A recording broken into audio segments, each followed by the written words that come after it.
get them in, ideally we want to get them on a bike. Once they get on a bike, then they come up with their own reasons why they need to buy the bike. So it kind of like sells itself. Yeah.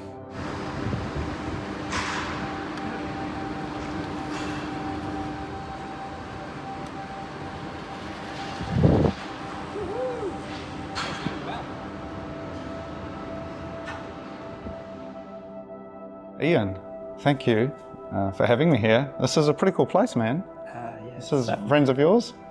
Yeah, this is luckily one of our display partners for the bike, so it's a pretty sweet setup. And it's a cafe, so it's like a motorcycle themed cafe. Yeah.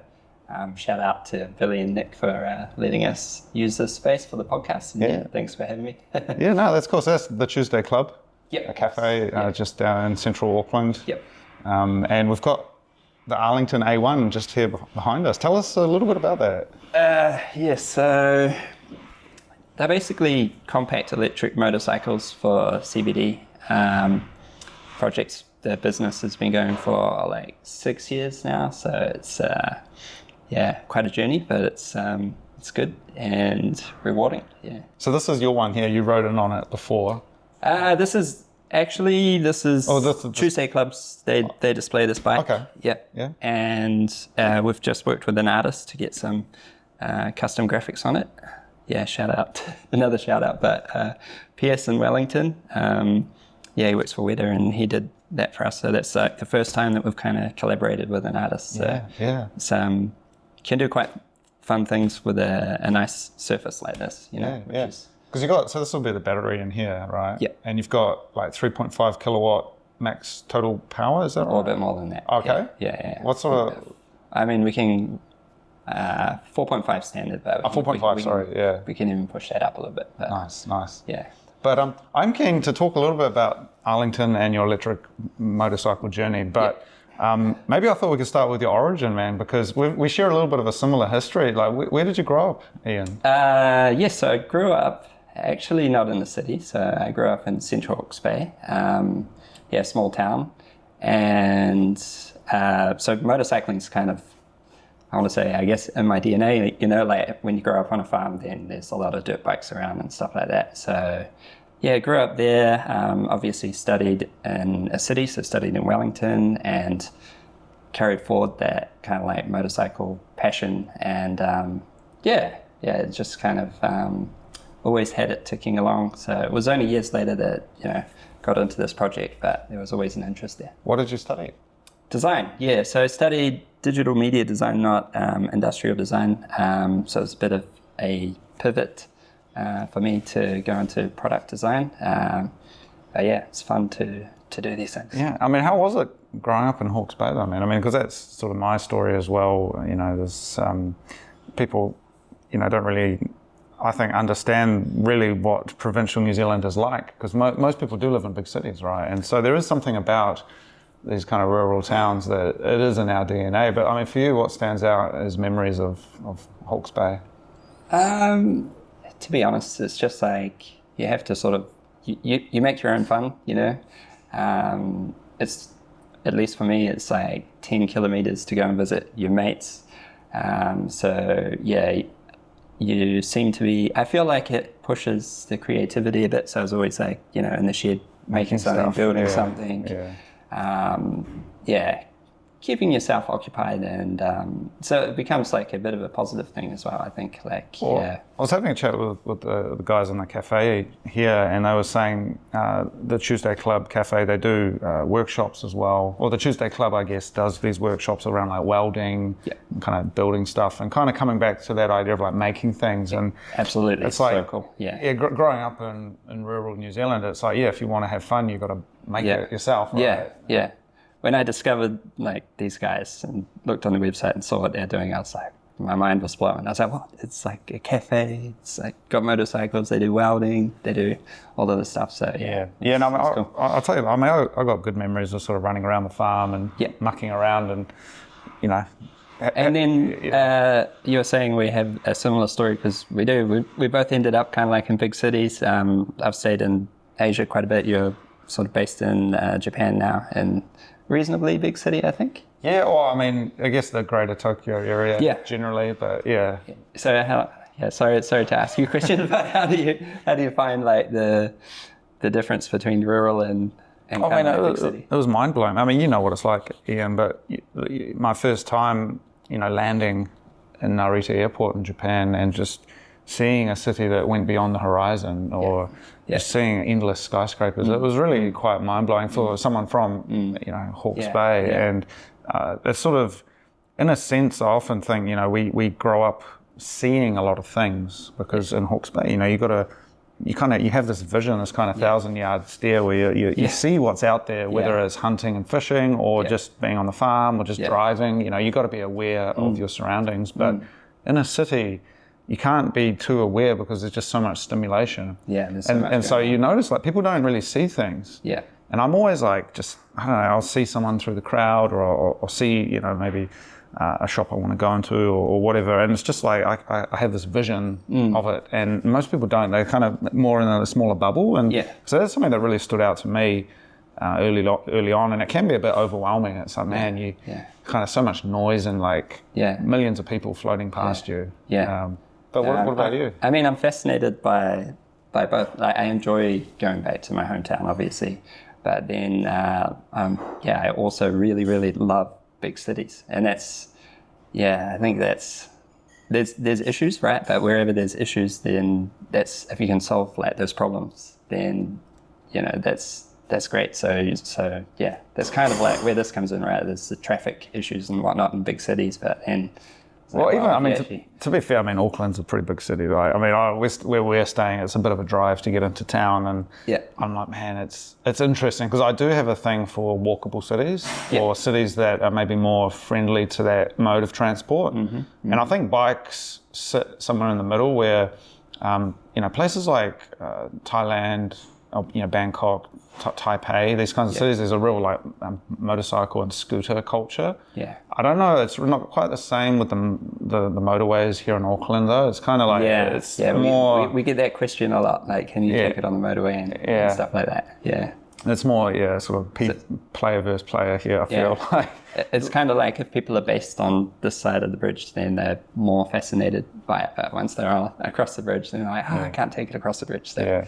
But so that's sort of your origin story. You were studying down in Wellington, and I mean, I studied in Wellington as well. And it's sort of, for me, that growing, coming from Hastings, that was like the big city was to go to Wellington, right? And then, further afield from there. But you got into Bitcoin as well. So I am keen to sort of connect these threads of what you're doing with your business and then sort of they all sort of intertwine. Tell us. Yeah, so, I mean, years later, I was working in the industry in CBD of Auckland, working for a design agency.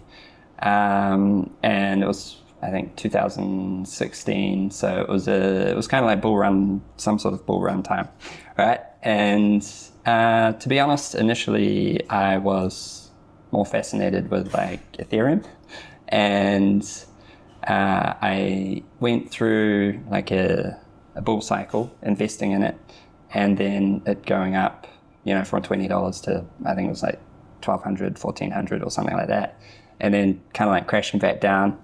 And I just remember thinking, man, this was like my first exposure to a very volatile market. And I just remember thinking like, man, I didn't play that very well at all. Like, could have done better. And there was like that emotional trading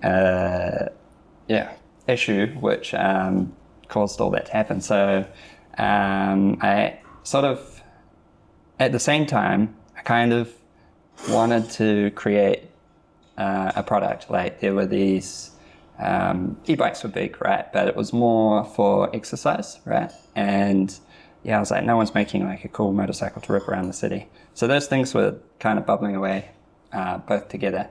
So I ended up like leaving the design job and booking a ticket over to Southeast Asia, Bangkok actually, and rented a place, set up over there, and I wanted to kind of like write a strategy to better manage assets. But when I was on the plane, this is where Bitcoin comes in. When I was on the plane going over there, I read Internet of Money from Andreas Antonopoulos. Yeah. Yeah, and it was then that I was like, oh shit, like, yeah, Ethereum's like the new shiny thing, but Bitcoin's very important, and I think that it will be very important into the future. So my goals kind of shifted a little bit, and I still wanted to write something to kind of manage my assets, but it was more to like manage Bitcoin assets. So over there, you know, you don't have to spend too much to survive. So I think it was probably like a couple of years chilling over there and like trying to write these strategies and stuff like that. Next bull run came around and things went pretty well in that one. So like made a bit of additional asset, and then I was like, cool. The reward was kind of like, hey, let's use some of this to a startup. Let's see if we can build a product, and that's kind of like when the learning how to try to run a business started, and that's a big, you know, learning curve. Well, it's interesting though, this idea of like capital and having capital to work with, because to start a business, and especially when you're manufacturing something, it's not cheap. You got to have money, and we don't really think about this anymore. Like, people don't really think about their savings as capital to deploy. Yes. Maybe at the most they think about trying to buy a house or something, but you know, there's this long history of entrepreneurship and small businesses that you know, rely on the ability to purchase machinery or gear, or even in this modern age, just something like your computer is a piece of capital. Absolutely. And if you can't, if you can't purchase that, if you don't have the working capital to do that, you're unable to do anything really.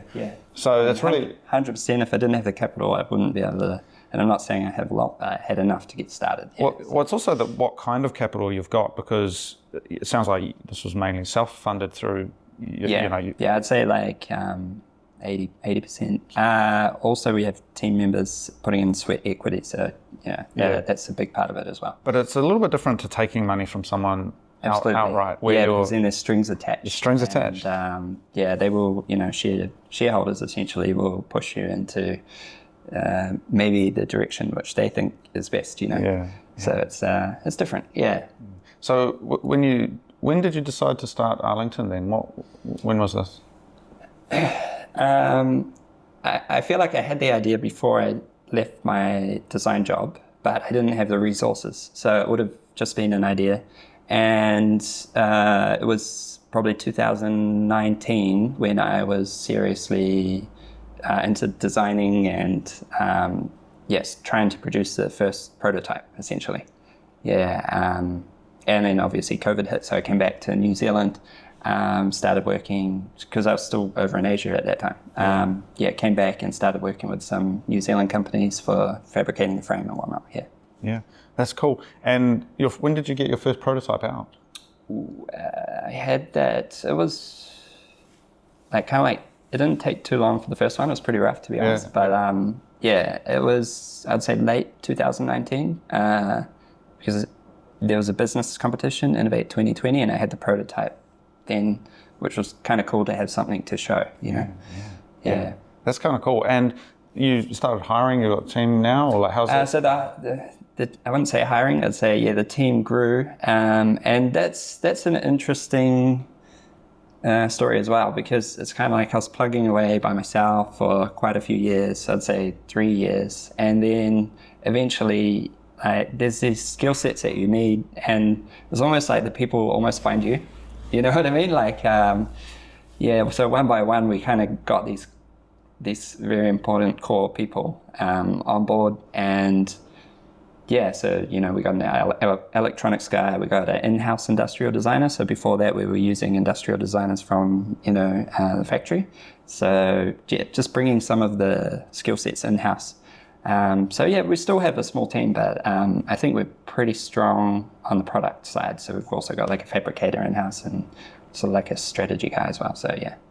And I guess where the product's at today, like, tell me, I mean, this with the A1 behind us, like, if people want to buy one, like, where are you at? Is in terms of, say, even the approvals for getting that road tested in New Zealand? Like, what's that process? So we've gone through all of that process, and we can put them on the road.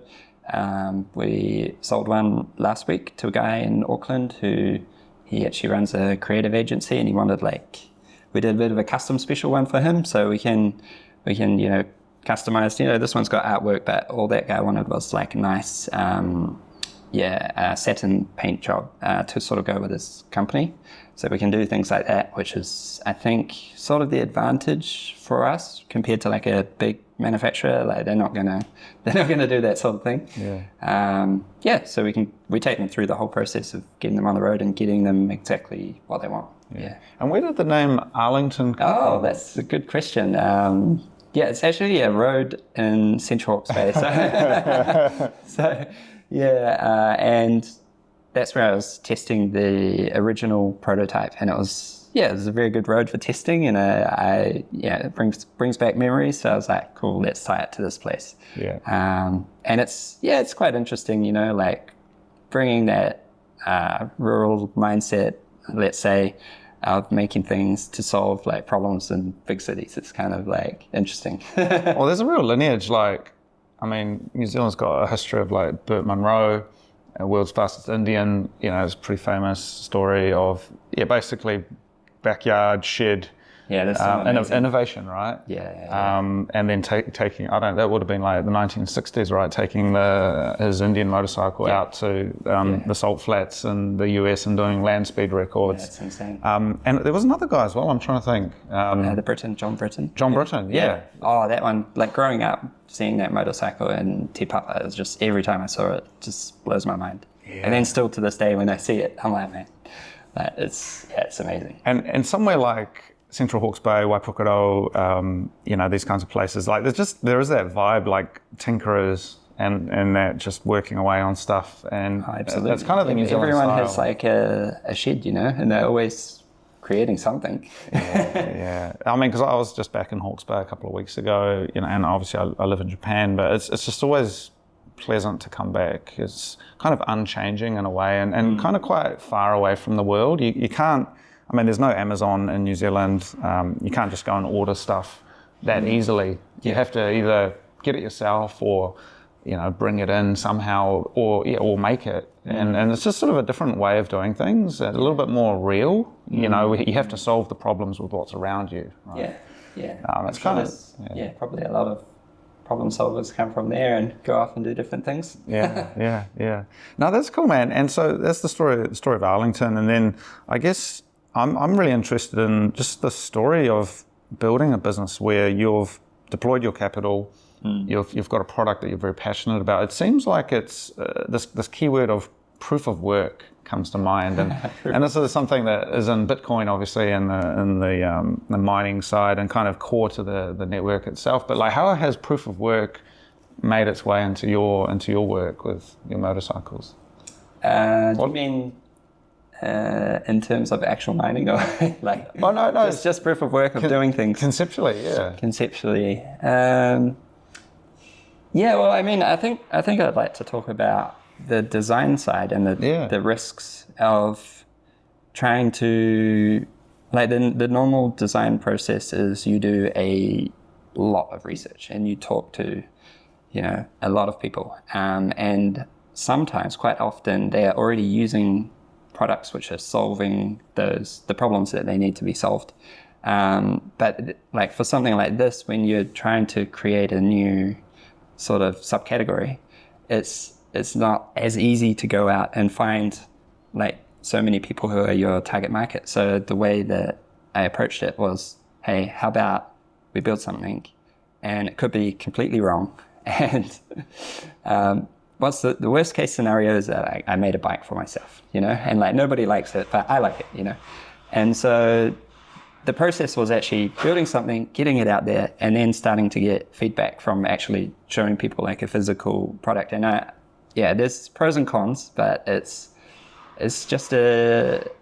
certainly an easier way to strike up conversations with people when you have a physical thing to show them, rather than a step back. You're still a little bit conceptual still. I think those conversations are more difficult than when you actually have something that it might not be 100% there, but you're iterating on it and you're getting feedback. So proof of work, do things, get feedback, iterate, and keep building, keep layering up. And then, we've been going for like 5-6 years now. So there's been a lot of changes. There's been a lot of learnings. And I would also, No, I mean, just like responding to that, because, for me as a creative as well, it's easy to get stuck in your own head. Oh, absolutely. And I think in this kind of modern world, and especially with computers and software, you can kind of get stuck at that stage where something is just in this kind of idea stage. But the idea is always transient and it's formless. And it is about doing the proof of work of turning that into a real thing. And I've developed processes over the years to kind of get myself to perform action as opposed to thinking. And I do think this is quite an important thing because, things are path dependent, and once you start doing something, you realize, there's things you would never know until you do it. Absolutely. And so, instead of overthinking it, you just got to go and do it, right? You kind of like start down a rabbit hole there, and you never know where they're going to lead. So lead. And I think that's maybe something that we just kind of psychologically in the modern world, we do lack a little bit. There's this kind of neurosis of focusing on, the planning and the thinking of it, but actually being able to put something together in real world, what I call like base layer reality. It's sort of I like that, base layer reality. Base layer reality, like, does the thing go or not? It's like, can you solve the problem? And even if it's kind of hacked together, if it does what it needs to do, it's like you've built a solution as opposed to having it just on paper, right? Yeah. I also got some very good feedback from someone. There was the question asked, like, how many people do you need to show your prototype to? And essentially the answer was enough people so that the answers become all the same. So like what they mean is there's no surprises. So if you talk to 100 people, but then you're still getting like surprises every now and then, it's like, I didn't expect that answer. You need to talk to more people. So you talk to like 1,000, and then you establish those like common themes. And because you also have to remember, you're not creating a product for everyone. You're creating it for your like key personas, right? And so you can't be like a yes man and put in every feature which every person you talk to asks for, but you focus on your key personas, and hopefully that's the majority of, it's a large enough group that you can have a large enough following to create a business. Well, I think along those lines as well, when it comes to actually doing something, like my experience, I've done a few photo books we were talking about before, and did them through Kickstarter, so I was able to crowdfund, and then also doing like exhibitions and kind of physically being able to bring people together around a product. And that it was like, it's been very inspirational. And even to this day, I had a guy email me around some of the photo stuff I was doing in Bangkok, because I did a book on Bangkok, and it was like, man, this work has like sent these ripples out into the world. Fantastic. I mean, I happened to have a look at them today. That's how I brought them up. So that was another ripple. I was like looking through, and I was like, wow, that's really cool. And you did it on Kickstarter, and it was very successful. So no, thank you. I think there's something about that, man. And I guess one of my themes, I've been traveling through New Zealand on this last couple of weeks, talking to different people, and coming up with this idea of like Bitcoin businesses is a big theme for me, because I think the reality is that there isn't much surface area to actually build purely Bitcoin things. There's maybe wallets, there's nodes, there's like lightning services. There's a number of things where you can build infrastructure, but the vast majority of the real economy is simply Bitcoiners doing what they do best.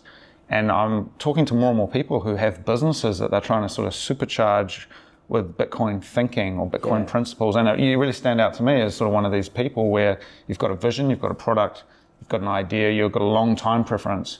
And that's quite powerful. So like, what do you think about the idea of like businesses run by Bitcoiners? I think definitely this business wouldn't be able to run without Bitcoin. So it's not even capital preservation. It's like, if your run rate, what's it called? Burn rate. Burn rate, sorry. if it's low enough, then you actually become in a almost like a more powerful position. So if you, you kind of have to bide your time a little bit. So you do have to be very careful with your asset, right? Because you can go out and you could spend everything and hire so many people.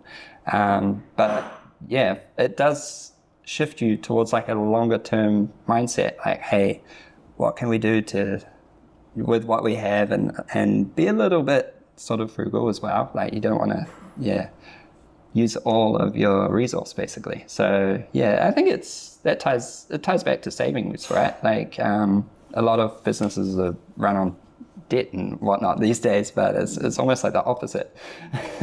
Well, I think there's something about the New Zealand psyche as well that really values like bootstrapping, doing it yourself. These kind of core attributes, and I guess that contrasts a little bit with my experience in like Japan, where it's like big corporations, kind of faceless, the salary man, these kind of stereotypes. And many countries in the world have that, larger countries have that culture of like big corporations, but it seems to me like the perfect size is to have maybe like 3 to 5 people basically, who can work together extremely closely, or even just a couple of people, and have this like vision and this passion, and then you sort of carve out that space, and then you can maybe grow it into maybe a bigger organization. When it makes sense, yeah. It makes sense. Yeah. No, I completely agree with that. And yeah, I mean, the other way is obviously VC funding and whatnot, but recently we've seen that kind of dry up like last year. And a lot of the companies who went that way hired a lot of people, and then they've sort of been falling over. So it's sad, but there's different pathways you can see, and I'm not saying that everyone's going to go down the Bitcoin pathway, but it's at least there's an option. Yeah. So have you been able to leverage Bitcoin beyond just using it as capital, but in terms of whether it's payments or even as a like strategy for the company to like have a reserve? To be honest, I could have done this a lot better because I don't know. Have you talked to people about have you had tax conversations with business owners around this?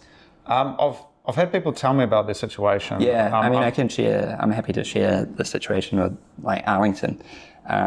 So yeah, it's not like Arlington has Bitcoin. It's like I have it personally, and I keep on investing it into the company, right? But the problem with if you're also kind of trading, then your capital gains will get taxed like personally. But for those watching, there's a better way to do it. You can set up a company in New Zealand as I think it's called a LTC company, look-through company. And it just means that all of those personal gains can get offset by company losses.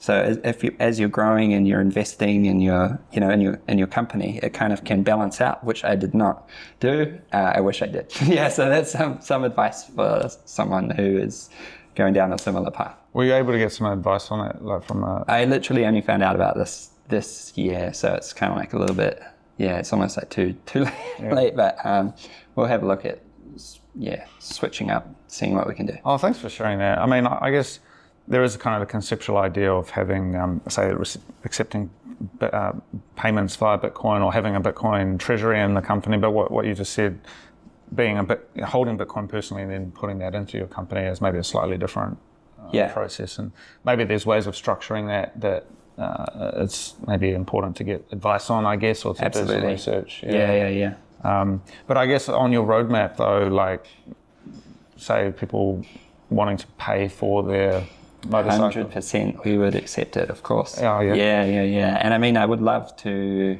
I'd have to talk to the other guys in the team, but in the future, I would love to have, like a little bit of a treasury, like some of our company capital in Bitcoin. I think that would make sense.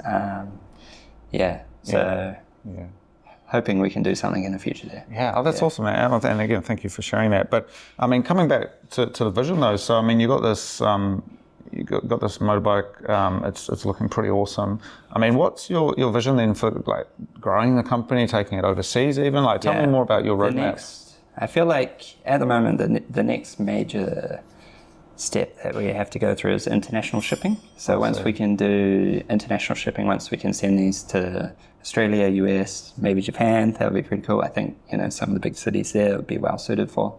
That will be, a great achievement for us. And I think that will, I've talked to other people selling in New Zealand and then also abroad. And there's much bigger markets in New Zealand. New Zealand is like a really tough test market. It's not even an easy one. It's like a difficult market to crack.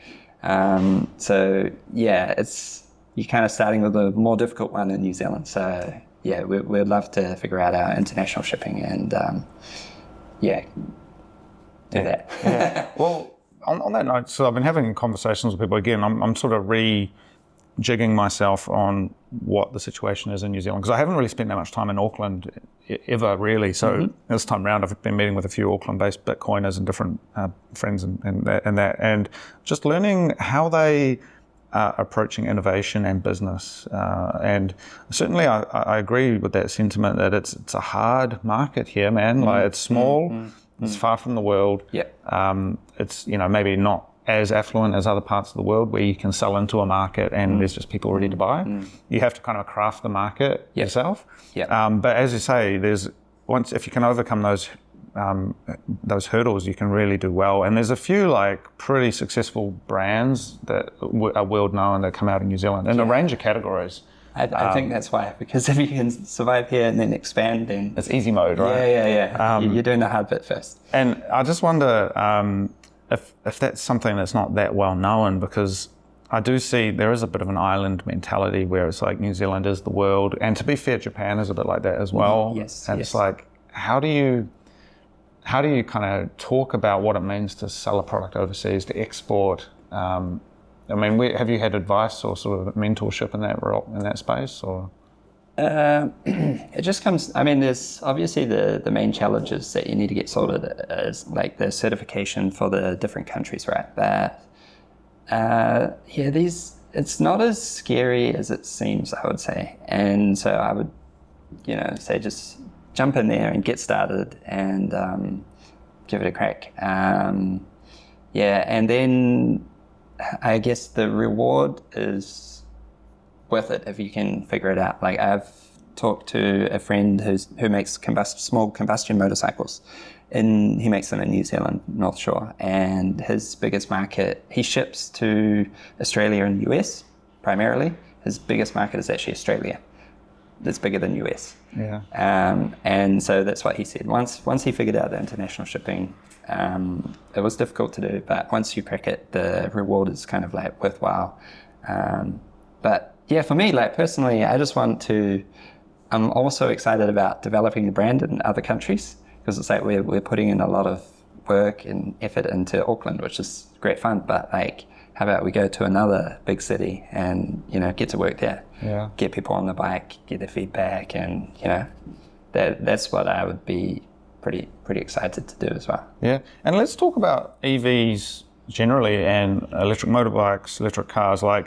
So tell me more about this industry, because I was having a chat with the guy in the Uber the other day, and he said all of the Ubers in New Zealand will need to be EVs in the coming months. There's been a dictate. Oh, okay. I wasn't aware of that. But something to that effect. You're seeing more and more charging stations. There's some really cool projects coming out in New Zealand even with charging. There's like Jolt, and they're doing free charging for a while, which is interesting, because if we could charge a bike, it would essentially be free. Well, and even my friends have Quetta, which are doing the fast charging, and that's like getting world recognition for that technology. But tell me more about just this industry in general, like your high-level thoughts on it. Maybe I'll talk in relation to Arlington, because I'm not as familiar with the larger electric industries. I know there's like a lot of electric buses and stuff popping up. But, what I like is just the independence, right? So we've designed these things so you can put them in the lift, take them out to your apartment. 50 kgs, right? 54 kgs. 54 kgs. Yeah. That's incredible. Yes. Yeah. So, thinking about how you charge them, you literally take them to your house, plug them into a 3-pin plug. The cost will be 2.5 power units. So let's say 60 cents or something like that, 60, 70 cents, essentially 1 cent per kilometer. So for me, it's about that, like, independence of, you know that your travel is so cheap. It's like ridiculously cheap. And then because you know that, you end up like not taking, like for me, it's a company vehicle like a van. So I will not use that unless I have to. And it's just fun, like, because, So I just like that side of it. And then knowing that, hey, let's say if the electricity price, skyrocketed, well, it would take like one 400 watt solar panel, and say 6 hours of sun, and then you're up and running again. So it's kind of like you don't really worry about what happens in the markets in terms of oil prices or whatever. It just doesn't matter. Yeah. Well, pulling on that thread as well, I mean, there's this bigger idea of like the energy transition, and I mean, there's a lot of different politics and ideologies floating around. But what you just said, I mean, no matter what happens, being able to get from A to B on a solar panel. Yeah, that you're sorted. You're sorted. Yeah. I mean, do you think about this stuff? Do you study kind of maybe the bigger trends that are happening in, say, the energy sector broadly, or? I mean, obviously we keep track of like things like battery prices. The trend of battery prices, which are trending down, which is good. We're always on the lookout for new battery tech. It's kind of been designed so that if something does come out, like a way better battery, then we can take off the cover and we can reconfigure and we could put in that new technology. So yeah, we're always looking at the new tech that's coming out, and then just price trends and things like that. Yeah. And how much do raw materials figure into what you're doing in terms of, say, metal and steel and say the batteries as well? Like the batteries are by far the most expensive component of electric motorcycles. We're using like a full aluminium frame, which is why it's 54 kgs. Yeah. But yes, it's great to see that the trend is kind of going down for those the cost of batteries. Yeah. Because I was always under the impression it was quite hard to weld aluminium, but you've got some nice, beautiful welds there. Is that just like skills? Yeah, absolutely. Yeah. Hard, maybe hard for me and you. my aluminium welding is not great as well, so I didn't weld the bikes. Yeah. So but if you, I always thought you had to bolt things together if they were aluminium, but you've actually got some beautiful welds there. So is that like done by hand? We do try to minimize the welds because I mean, you can use robot welders, but the processes which are very efficient for creating frames is like laser cutting and folding. So we want to use a lot of that. And then, there are, as you can see, we do have welds, but they're kind of like quite easy as well. So you need to think about where they're situated and how easy it is to do them. It's quite futuristic though, because aircraft use aluminium, right? Yeah. And it's sort of, there is a sort of this, the lightness of it would be a game changer. Not worrying about like chipping your frame and having like rusty patches is like a big one for me, I think. Oh, really? Yeah. So that's certainly an advantage. And then, just use all like stainless fasteners and stuff. Yeah. Like, I mean, if this was steel frame, I mean, how much would it weigh, do you reckon? I mean, I know of some similar bikes which are, I think, closer to 80. So it would be, I'm not saying that would all be in the frame. They are slightly bigger, but it would be a decent amount. Decent amount more, yeah. Yeah. That's incredible, man. And I guess when it comes to some of the componentry in that, like, how have you found trying to source materials into New Zealand, source components that you're maybe using OEM? Like, tell me about that process a bit more. That's a big part of the job, to be honest. Yeah. Over the years, then just about every component on the bike, we've gone through multiple suppliers to find people that we're happy with. And there's obviously things that like the VCU, that's a PCB inside, that's kind of like the brain, that's we manufacture that. So it's an interesting process finding, because also we're not like the biggest company, right? So it's different, let's say like Yamaha going and approaching a supplier to us approaching. So finding out the good suppliers who we can kind of like grow together. And like in terms of hub motors, there's basically like only 2 high-end options. So it's quite simple to choose some components, because it's like, wow, we can go with these guys or those guys, and they're the best, so we go with them. And then like battery tech is quite good as well, because you can go with essentially the best at the time. So battery cells are very easy to source. So this particular bike's using Panasonic, but there's good cells out from Samsung, and so you can look at all the specs and how many amps they give you and whatnot. So yeah, figure out what's best for the project. Yeah. And what's been like your biggest learning experience going through this whole process? Like, I would say physical products are much more difficult than like software, just straight software products. Yeah. It's just the time to iterate is longer, so, and that's the challenge, to try to get that faster. Yeah. So that's the learning, but now we're on to how can we fix it? Like, how can we, make these things a bit quicker. Yeah. And I guess that's the question. I mean, others have mentioned it, like getting to scale is really the challenge. And so you're beginning to work through that now? Like, yeah, absolutely. Would you call it like mass production at this stage, or are you guys still working through some of those challenges, or? We're working with suppliers who are able to mass produce and work with like other major brands. Yeah. So the roadmap is there. Obviously there's the other side of it, the marketing, the sales, but we're getting set up so that, we can continue with our suppliers and they can take us, through the whole journey. So. And on the sales side, what's that landscape look like in New Zealand? Like, do you need to go through dealers, or are you able to sell to the public? Like, what's that? This is a very interesting, I feel like this is where a lot of the work is happening for us right now. Okay. So we're trialing, display partners. Obviously Tuesday Club's one. We've been in a couple of other places around Auckland, and we are in a few other places. So this idea of having a physical location where you can go in and see this product, which I think is good for high ticket items. So it costs a reasonable amount, so it's good to be able to have it on show, allow people to walk in and view the product, go for a test ride.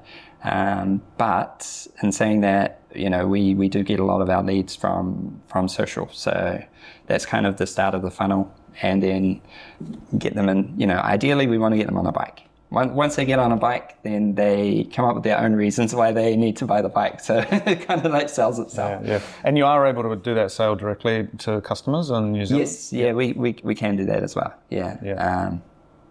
So we're kind of trialing the direct to customer, and then also going through our display partners, and but we always ask, like, how did you learn about Arlington, even if it's a direct, because they might have been in Tuesday Club, and they might have seen it. So we need to figure out how it happened, and reimburse people who are responsible for making the sale happen. Yeah. Well, it's interesting, because I do think that maybe it's slightly different to like cars, where there is this kind of dealership model that's quite common for new cars. The fact that it's slightly smaller, it sort of maybe is closer in a sense to like a consumer product, where you can sort of go in and touch it, and it's kind of maybe a little bit more unique in that sense.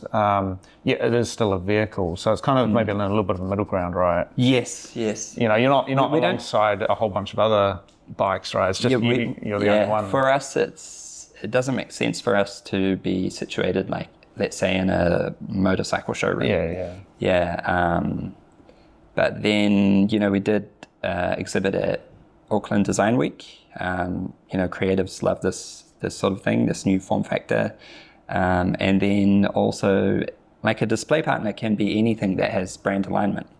So could be like a menswear store or something with some nice clothes. And we have done that. We did that with RJB Design on customs, and that works as well, because you have it in the window, people go, wow, there's a cool bike, and they go into the store, and then they might buy a shirt, so those guys are happy to display it as well. So it's thinking about it in a different way, because there's so many options, right? That's cool. And I guess, you shared a little bit of your roadmap, but you're feeling like Auckland is really the home base for this, for the future, or? We've had a reasonable amount of interest from Wellington as well recently, so we do need to kind of do a bit of a road trip or maybe get a display partner there. Yeah, we could imagine like in the major cities. I think we should have a bit of a footprint. Yeah. That's awesome, man. Christchurch as well. There's been some interest there, so we'll see what we can do. And I mean, come back to just sort of wrapping up on the Bitcoin side. So, I mean, what's your outlook for, I mean, your interest in Bitcoin? Is there anything that you've got your eye on outside of all of this that you're sort of following in terms of tech or developments in the Bitcoin world? Anything you've read recently that has left a mark? Yeah, I mean, I don't know. I feel like I would like to see it adopted a bit more.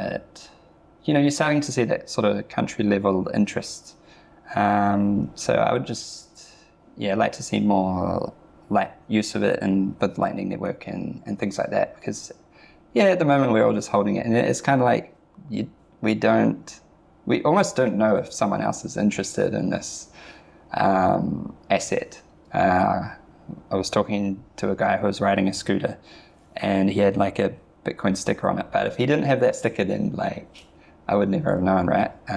So trying to get the technology used a bit more out in the forefront so more people can understand it. You're probably closer to it than me, so you'd be able to answer that question. Well, I was just going to say though, because in that product space, I'm really interested in some of the emerging tech coming out around mining and just seeing some of the ducting and stuff you got in here, and I'm like, man, absolutely. There's just the Bitcoin heaters and all of that sort of thing, and just making use of the stranded electricity is fantastic as well. I think, you could. Yeah, there's all sorts of things that it's an exciting space. Like whenever you have power, like electrical power, you kind of that's another resource. And do you choose to then turn that resource into an asset? So interesting space for sure. Yeah. No, it'd be cool to explore what those options look like, and especially that kind of interplay between base layer reality, electricity, mining, and electricity can be quite difficult to store it as well, right? So that's where the big opportunity is. I think everyone's finding this stranded energy and converting it. Yeah, lots of opportunities. But Ian, it's been great to learn about your story, man, and to see the bike and talk about what you're doing a bit more. Is there anything else you want to share, or anywhere you want to send people if they're listening? I mean, maybe if anyone wants to reach out, ask me any questions or just have a chat, just arlington.motorcycles on Instagram is probably the best place. I man that account at the moment. So, happy to chat about anything, and related to Bitcoin or motorbikes or anything. And you can book a test ride through your website as well? Yes. So what's the website for this? arlingtonmotorcycles.com. arlingtonmotorcycles.com. So you get in touch. You can see some spec sheets. There's some info, some awesome photos, and get in touch. And test rides, is that mainly like Auckland, or you got some in other parts of the country at the moment? It's currently mostly based in Auckland, but if you are somewhere else in New Zealand, then reach out. Yeah, reach out. We'll make it happen. Sweet, we'll figure it out. Yeah. All right. Thanks so much. Thank you so much for that. That's great.